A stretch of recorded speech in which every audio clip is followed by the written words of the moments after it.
This is the New Way Young Adult Podcast. New Way is the young adult ministry of Franklin Heights Church. This podcast is a sermon from our Wednesday night gathering, and we pray that God would use it in your life as you navigate these young adult years.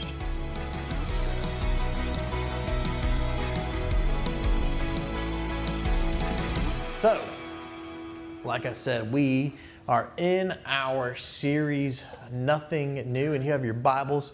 You can turn to Ecclesiastes chapter 3, and then if you want to also flip over to Colossians and have that marked, we'll be in Colossians chapter 1, looking at 15 through 17 a little bit here in a little while. But, you know, if there's one thing that defines young adulthood, it's change.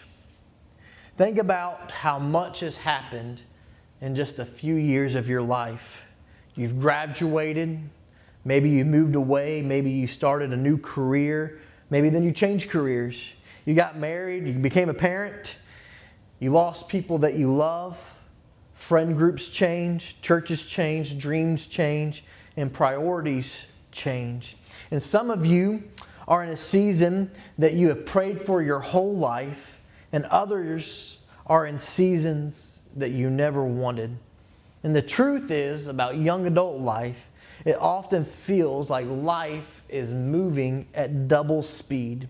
You know, one season barely ends before another begins. Some seasons are incredibly short. Others seems like they are dragging on forever. Some of you wish you could relive certain seasons. Some of you can't wait to leave that season behind. And every time life changes, we are tempted to ask questions. When is this season going to end? Why is this happening now? Will life always feel like this? You know, seasons have a way of reminding us just how quickly life moves. One day you're celebrating something new, the next day you are grieving a loss. One day you're praying for an opportunity, the next day you're trying to survive the pressure that opportunity brought you. Life changes quickly.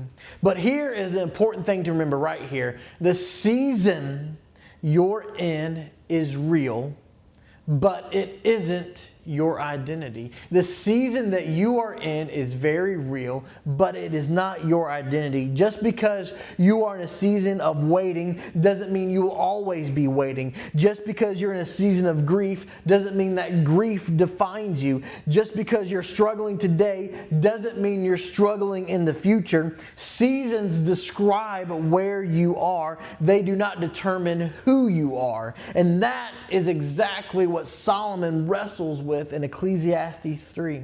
He looks at life and says that there is a time for everything. A time to laugh, a time to cry, a time to build, a time to tear down, a time to gain, a time to lose. He's reminding us that life under the sun is always moving. It's always changing. It's never staying still.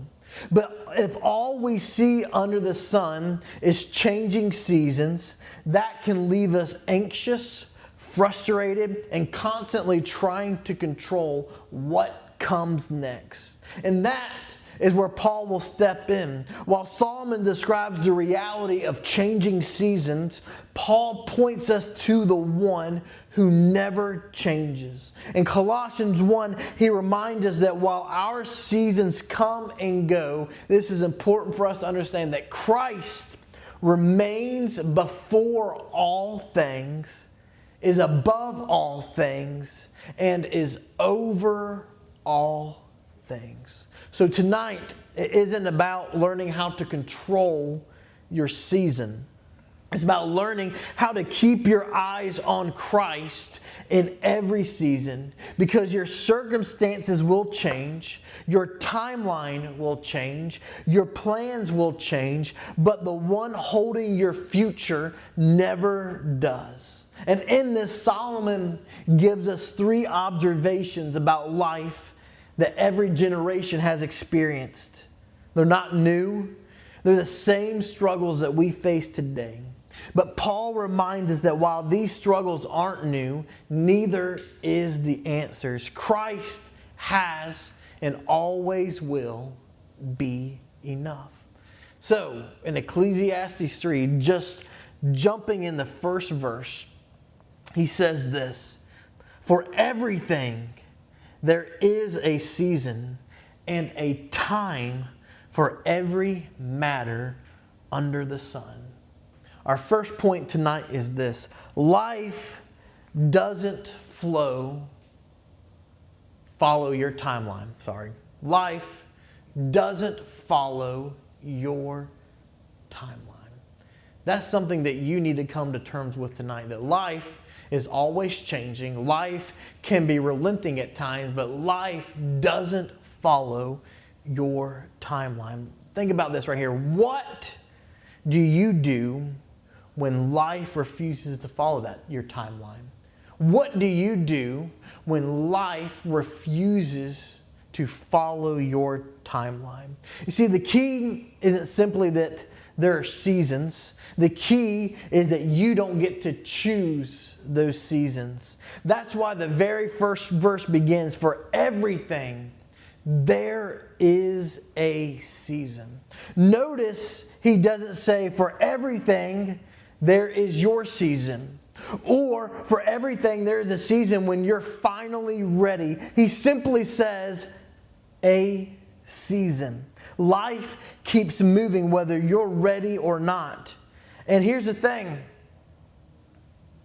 seasons of life are different than the 4 seasons that come every year. Everyone in here has their favorite season. Some of you love summertime. I don't know why, but good for you. It's hot out there. Some of you love the best time of the year, which is fall. Fall is fantastic. You can wear a hoodie, shirt. You can wear almost anything in fall and you're going to be okay. Fall is fantastic. Winter, winter's a mix. But in spring is pretty cool because everything's blooming. It's just a beautiful time of year. Like I said, some love fall, some love summer, some wish it stayed summer all year. But no matter what your favorite is, none of you wake up one morning in December and decide, you know what, today's going to be July. You don't get to vote on the seasons. You don't get to negotiate with the seasons. You don't control the seasons. They simply come every year exactly when they're supposed to. You prepare for them, you don't create them. See, the problem is we understand that about weather.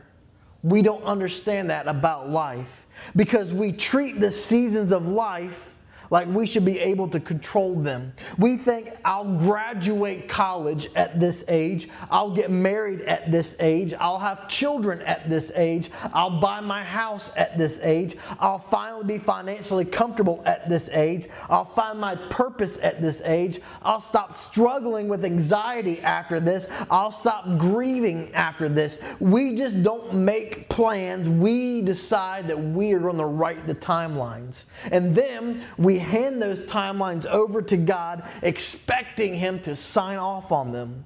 Ecclesiastes says that's not how life works. Notice Solomon never tells you how long each season is going to last. He never tells you what season comes next. He never tells you why one season lasts longer than the other. He simply says there is a time. Why? Because life is constantly moving. And the older that you become, the faster you realize it. You graduate and suddenly you're paying those student loan bills. You're engaged and it's exciting. And next thing you're suddenly planning for a wedding. Then you finally get married, and then once you get married, everyone starts asking you when you're going to have kids. And then when you have kids, everyone's going to ask you, when's the next one coming? You finally buy that house, and now you're responsible for everything that breaks inside that house. Life doesn't stop. It just keeps moving. When winter comes, no one is surprised. We may not like it, but we expect it. When summer arrives, we already have the vacations planned. We know what clothes we want to wear. We know what the weather is to expect. We know roughly how long it's going to last. But life doesn't work that way. The seasons of life rarely send an invitation to you before they arrive. No one gets a notification and says in 3 months you're going to lose your job. Next year you're going to find the person that you will marry. This phone call is about to change everything in your life. You're about to become a parent. You're about to receive an answer you've been praying for. You're about to hear words you never wanted to hear. Life often changes in a single conversation. One doctor's appointment, one phone call, one interview, one text message, one unexpected opportunity, one difficult conversation, one decision. Everything can change in a moment. That's why Solomon says, for everything there is a season. He isn't giving us a calendar. He is reminding us that life is constantly moving. The difficult part isn't that seasons change. It's we rarely know when they're about to come. That's why we try to fight so hard to control the things around us. If we think if I could just plan enough, if I could just save enough, if I can just get ahead, if I can make the right decisions, then maybe I can avoid the hard seasons. But no amount of planning can eliminate uncertainty. And the older you get, the more you realize life cannot be managed into being predictable. You can prepare wisely. You can make good decisions. You can pray faithfully, and life can still change tomorrow. So if life keeps changing, where do we find something that doesn't? And that's what Paul points us to in Colossians chapter 1.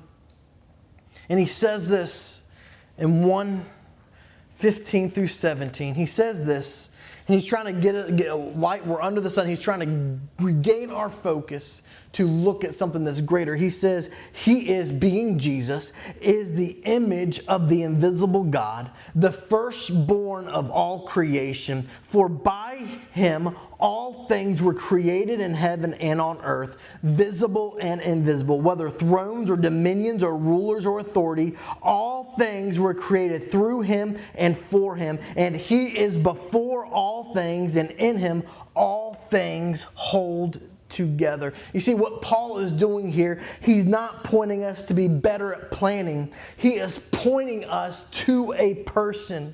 Notice the language that he says. He says, He is before all things. That doesn't mean Jesus existed first. It means before your seasons, there was Christ. Before creation, there was Christ. Before time, before Genesis chapter 1, there was Christ. You know, Paul's words right here reflect what is said over in Proverbs 8. And there's no slide for this, but just listen to what it says in Proverbs 8, 27 through 30. It says, when He established the heavens, and this is pointing to Jesus, it says, I was there. When He drew a circle on the face of the deep, when He made firm the skies of above, when He established the foundation of the deep, when He assigned to the sea its limits so that the waters might not transgress His commands, when He marked out the foundations of the earth, then I was beside Him like a master workman, and I was daily His delight, rejoicing before Him always. Many scholars understood that Proverbs 8 to be wisdom personified, ultimately pointing towards Christ. Listen, it says that when it says these verses, it says, when He established the heavens, I was there. then I was beside him. Jesus wasn't created. He wasn't plan B. He wasn't God's backup plan after Adam sinned. Before the mountains existed, Christ was there. Before the oceans existed, Christ was there. Before the first sunrise, Christ was there. Before Adam took his first breath, Christ was there. Before sin entered the world, before your family line even existed, before your grandparents, before your parents, before your birth, before the very season that you are walking through right now, Christ was there. Solomon says life has seasons. Paul says Jesus existed before every one of them. Solomon says life keeps changing. Paul says Jesus never has or will have to catch up to your life. He is already there. And that changes everything, because most of us live as the peace will finally come in the next season. When I graduate, when I get married, when I make more money, when life slows down, when I'm finally healed, then I'll have peace. Paul says no. Peace isn't waiting in your next season. Peace is found in the Christ who is already there. You don't have to arrive before Jesus does, because he is already there. That's why Paul says he is before all things. Not creation, not your heartbreak, not your diagnosis, not your unanswered prayers. Before your success, before your failures, before the seasons you're praying that will never end, which means you never have to walk into a season where Jesus said, I didn't see that coming. You're never surprised. He's never surprised. You can never outrun him. You never entered a place where his authority has stopped. Every season asks you the same question. What are you trusting? Every season asks, what are you trusting? Whether it's good or bad. If you're trusting your timeline, every delay will feel like defeat. If you're trusting your plans, every interruption feels like failure. If you're trusting your expectations, every unexpected season feels like God has abandoned you. But if you are trusting Christ, then every season, even the painful ones, is entered knowing the one who was before it ever began is already waiting with you. Solomon now enters in 2-5 discussing there is a time for everything. And he says this, there is a time, in verse 2, a time to be born and a time to die. A time to plant and a time to pick up what is planted. A time to kill and a time to heal. A time to break down and a time to build up. A time to weep and a time to laugh. A time to mourn and a time to dance. A time to cast away stones and a time to gather stones together. A time to embrace and a time to refrain from embracing. Point 2 is this. Seasons rarely come one at a time. Seasons rarely come one at a time. Notice how he writes. A time to kill, a time to heal, a time to tear down, a time to build up, a time to weep, a time to laugh, a time to mourn, a time to dance. He never says, here's exactly when this season starts. He never says, here is when one season completely ends before the next one begins. He simply puts them side by side, because that is what life feels like. Think about this. Think about the 4 seasons. We like to imagine that they stay in their lane. Winter is cold, summer is hot, spring is warm, fall is cool. But if you lived in the state of Virginia for more than 5 minutes, you know that that is not true. You'll have a 70-degree day in the middle of February.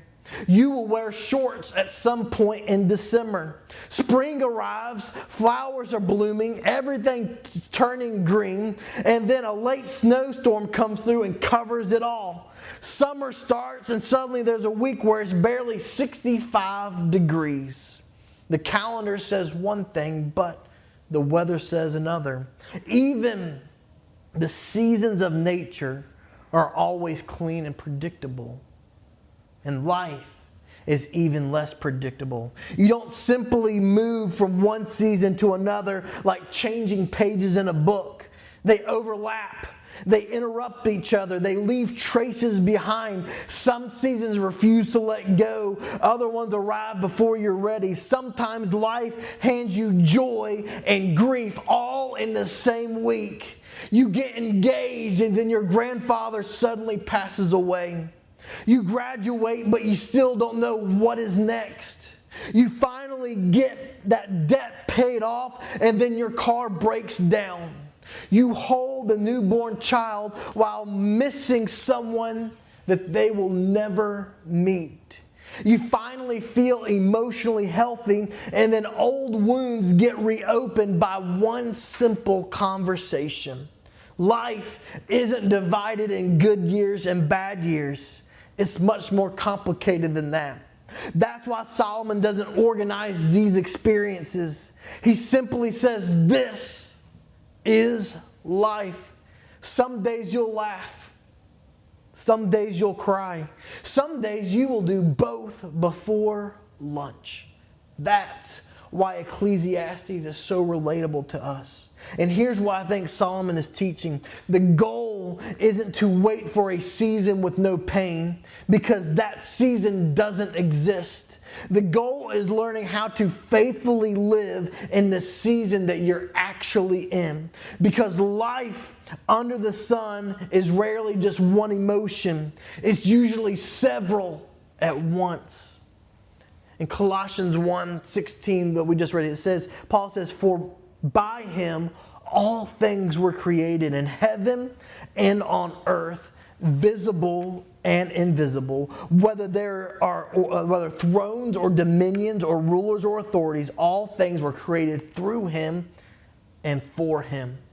You see, the key to Colossians 1:16 that Paul is trying to make is about Christ's eternal supremacy. Right now, Paul is correcting false teaching that diminishes Jesus. Paul is saying Jesus isn't just part of creation. He is the creator. And this verse is so much bigger than just creation. Paul is making one of the strongest statements in the entire New Testament about Jesus. Jesus wasn't the first thing that God made. He wasn't God's creation. He wasn't created before everything else. He has always existed. He is God in the visible form. Everything that exists came through existence through him. John says the same thing. Without him, not one thing was made that has been made. Paul says everything was created through him, meaning he is the source. But don't miss the second half. Everything was created for him. Notice it doesn't say created for you. See, most of us naturally assume that life revolves around us. Our dreams, our timeline, our plans, our success, our happiness. Paul completely flips that script. Your season isn't ultimately about you.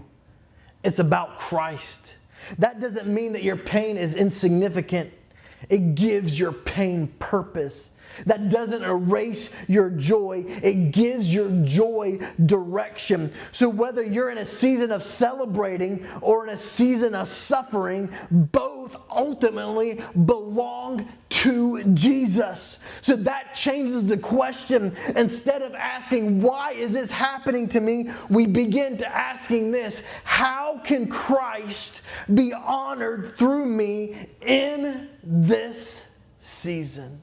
That is radically different, a radically different way to live. And see, this is one of the hardest lessons to learn in your 20s. Because this is the decade where everyone is trying to build a life. You're chasing a degree, a career, a spouse, financial stability, a home, children, a future. And don't get me wrong, none of these things are wrong.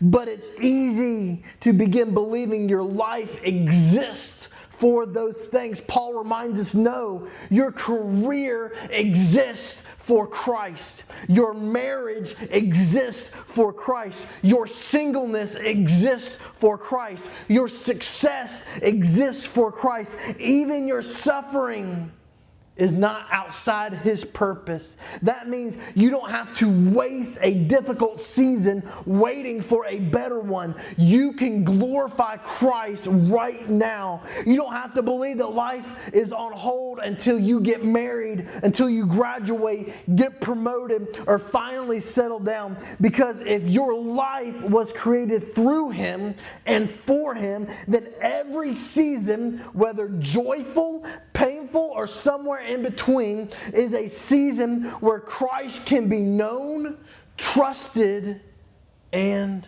honored. Solomon says in 6-8,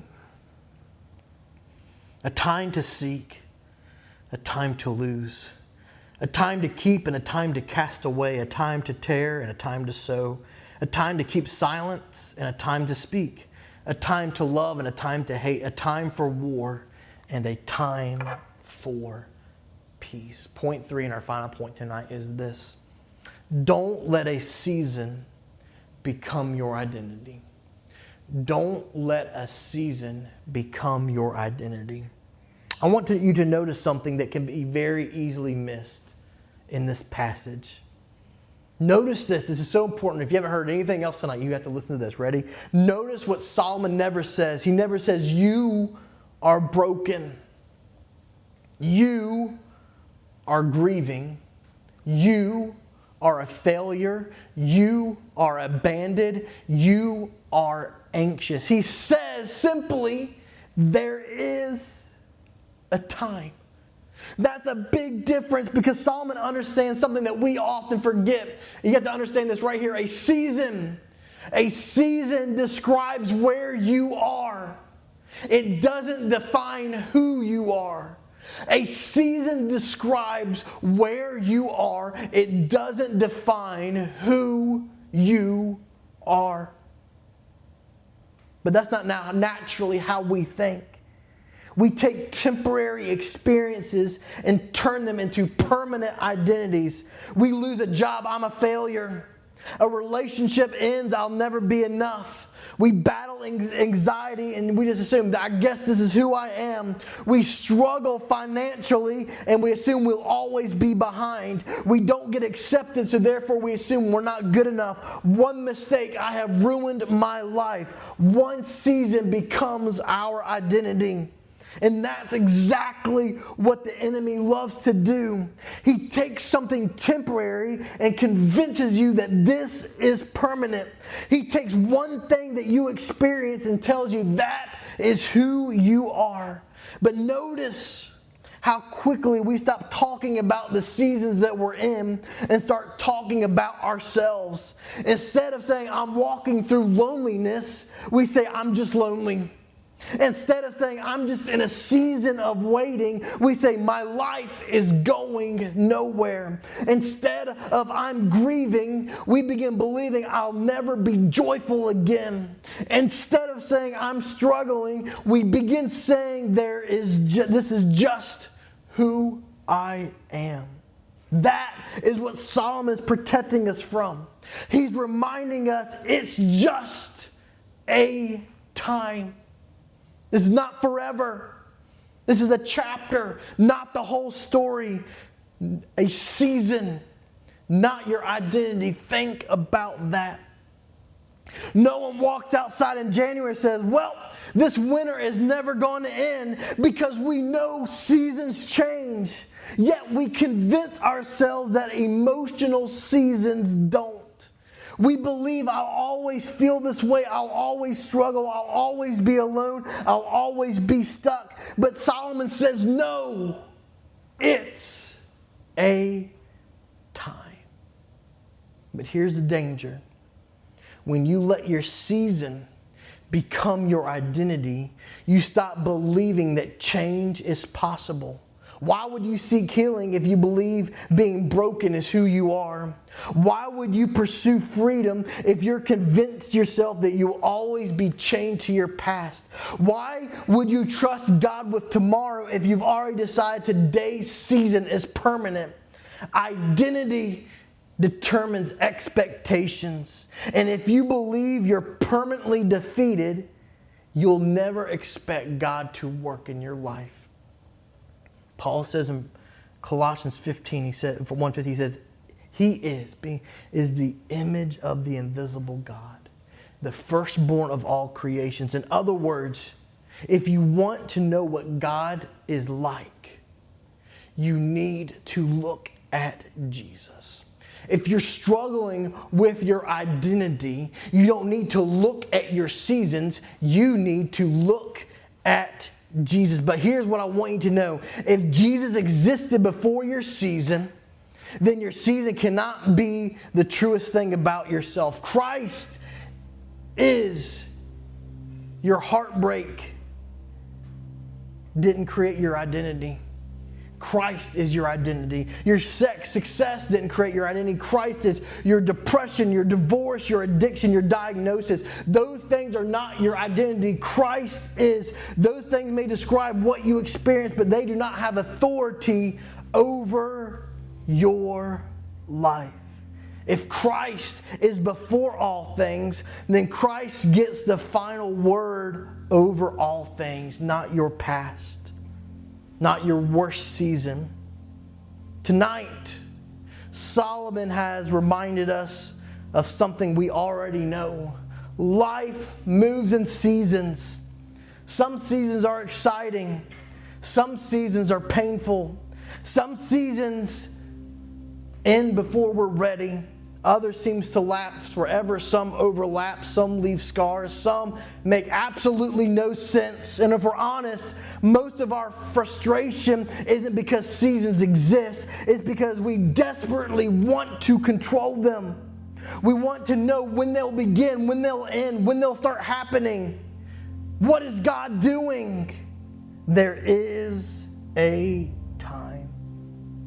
Before your unanswered prayer, before your diagnosis, before your season, before your heartbreak, before your greatest joy, there was Christ. And because He is before all things, He will still be there when that season ends. And that brings me to a point tonight of one of my favorite stories. There was a man named Joseph Scriven. And probably when I say that, no one in this room knows who that is. See, Joseph was born in Ireland. And at the age of 24, he met the love of his life. Joseph got engaged. And the day before his wedding, his fiancée drowned in a lake in a freak accident the night before. In Great Depression, he left Ireland and went to Canada and began to live life, began serving God. He then met another love of his life. They fell in love, began planning a future together. And days before the wedding, she contracted tuberculosis and died. Just a few years after the first one. He began to serve God. He gave away all his possessions, had no money. He gets a letter one day saying his mother is greatly ill and that her time is coming to an end. And he has no money to go see his mother. So he sits down with a pen and paper and writes the final words that he'll ever say to his mom. And I want you to hear this tonight, because this is so important, the things that he said. And this is what he sent to his mom. What a friend we have in Jesus. All our sins and grief to bear. What a privilege to carry. Everything to God in prayer. He sent that to her, not knowing that one day that'll become one of the most famous hymns in our Christian world. Think about that. He didn't write those words from a mountaintop. He wrote them from the valley. He didn't write them after life made sense. He wrote them while living through seasons he would never chose for himself. He discovered something Solomon was trying to teach us, that the goal in life is not escaping the painful season, is discovering that Christ is enough in every season. But here's why that's possible. Because if Jesus didn't stay removed from our seasons, he didn't stay abandoned from them, he stepped into them. The eternal Son, through all things that were created, entered time. The one who stood before creation, the one who was born into creation. He experienced joy, sorrow, rejection, betrayal, suffering, death. The one who created seasons walked through every single one of them, and at the cross Jesus entered humanity's darkest season. He carried our sin, our shame, experienced a judgment that we deserve, but 3 days later he walked out of that grave, which means death is no longer the final seasons for those that belong to him. Because of the resurrection, our story doesn't end with winter. There is a resurrection after death. There's joy after mourning. There is hope after despair. Life after the grave. And that is the gospel. So tonight, maybe you're trying to rush into that next season.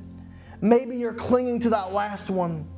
Maybe you're exhausted because you're trying to control the one that you're in. Can I encourage you with this? Stop asking, when will this season end? And start asking, Jesus, how can I walk with you in this season? Because your peace was never meant from knowing a timeline. Your peace comes from knowing a Savior. Ecclesiastes says there is a time for everything. And Colossians says there is one who is before everything. So when you don't understand the season, look to Christ. When the seasons change, look to Christ. When the seasons hurt, look to Christ. When the season is full, look to Christ, because your seasons will change, but your friend never will. And that's why Joseph Scriven could write those words.